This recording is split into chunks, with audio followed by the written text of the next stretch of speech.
Okay, we notice that there's a difference between this problem and the ones that we did before. This one has 3 parts, or 2 parts on one side. So this becomes an extra step in our problem. I'm going to color code the steps as I talked about in the intro of this video. We're going to use yellow for what happened first and green for what happened last. Green meaning that's where we're going to start, and yellow is the yielding part towards the end. So if we look at this problem, we ask ourselves, what is happening to x? Well, first we look at our order of operations, which is off to the right hand side. If we look at our order of operations, there's no parentheses, there's no exponents. So we move to the next level. We see multiplication. So multiplication, again I'm going to highlight it as yellow. We see it going on in the problem right here, 5x, which is multiplication. I'm going to highlight that yellow. We ask, well, what happened next? We notice that there is some subtraction going on here. We're minusing 9. So I'm going to highlight that green. And since that's subtraction, I'm going to highlight that green also in our order of operations.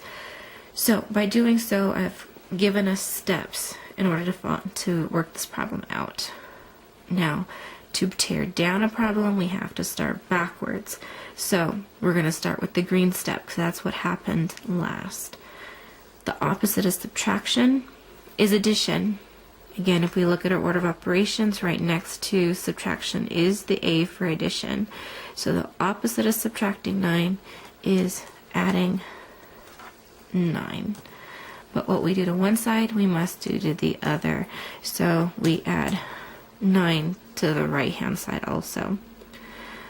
The plus sign and the negative sign cancel each other out along with the 9s, and I'm left with 5x on the left hand side, and on the right hand side I got 25. Okay, so I'm going to bring everything down.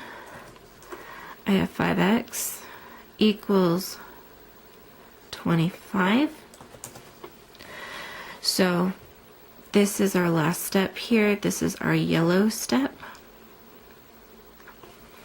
So we see multiplication. Opposite of multiplication is division. So therefore, in order to get the x by itself, I have to move the 5 to the opposite side using opposite operations. The opposite of multiplication is division. So therefore, I'm going to divide both sides by 5. 5 divided by 5 gives us 1, which is 1x, and 25 divided by 5 is 5. Also, please make sure that you check your work. If we were to stick this problem right back up into the original equation, we would get 5 times 5, which is 25, minus 9. That would give us 16, so we're good to go. We have negative 3 plus 6x equals a negative 27.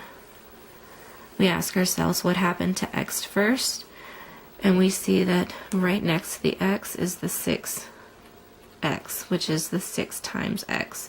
So again, since that happened first, I'm going to use yellow. That is multiplication, so I'm going to highlight the M in our order of operations. What happened next, we ask ourselves, it's either going to be addition or subtraction. So we see addition going on in between the negative 3 and the 6x, but that plus sign is saying that the 6x is being added to the negative 3. That plus sign is not adding to the x.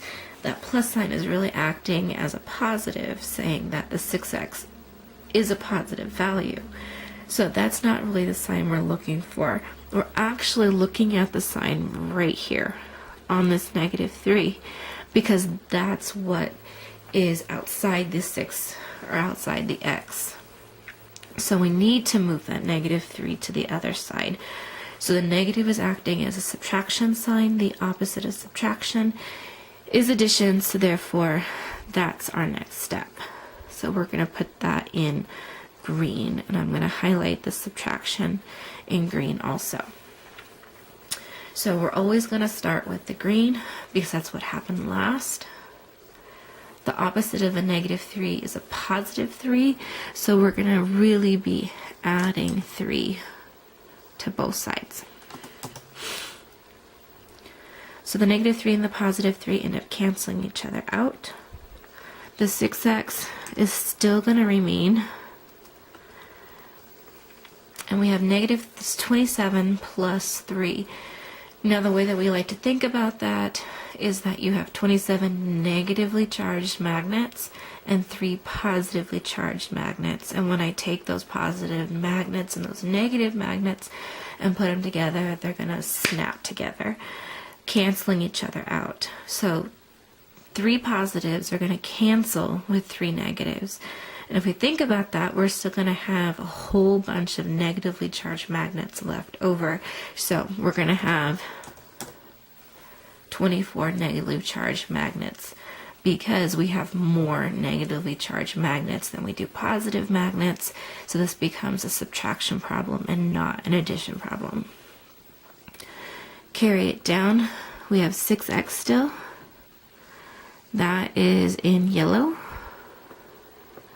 We look over to our chart. There's multiplication going on. The opposite of multiplication is division. So I'm going to be dividing both sides by 6. So 6 divided by 6 is 1x. And on the right hand side we have a negative 24 divided by 6. A negative divided by a positive is a negative. And 24 divided by 6 is 4. So we get a negative 4 for our answer.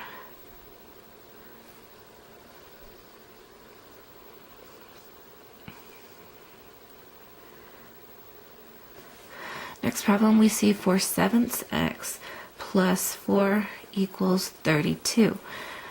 Ask ourselves what happened first. The 4/7 x happened first here. Highlight that yellow. That's multiplication. So I'm going to highlight the M for multiplication, meaning that happened first. The second thing that happened was that we added 4. So I'm going to highlight that green, and we're going to highlight the A in our order of operations. So we look at the green step first because that's what happened last. The opposite of addition is subtraction. So therefore I will be subtracting 4, or we can write it like this, subtracting 4 on both sides. The positive 4 and the negative 4 end up canceling each other out. I'm left with 4/7 x on the left hand side. And on the right hand side we have 32 minus 4, which is 28. Bringing everything under or down one more line, we write the problem. So now we have 4/7 x equals 28. The 4/7 x was highlighted in yellow because that was the first thing that happened to x. The opposite of multiplication is division. But again, since we're working with a fraction, we don't divide fractions. We multiply by the reciprocal. So therefore we have to multiply both sides by the reciprocal of 4/7, which is 7/4. So I multiply the left-hand side by 7/4 and the right-hand side by 7/4. The 7s cancel each other out on the left-hand side on the diagonals. The 4s cancel each other out on the diagonals also on the left-hand side. On the right-hand side, on the diagonals, I notice that 4 and 28 have a common factor of 4, meaning that 4 will go into both 4 and 28 evenly. 4 will go into 4 once, and 4 will go into 28 7 times. We multiply what we have left over, which is 7 times 7, which is 49 over 1, and 49 over 1, or 49 divided by 1, is just 49.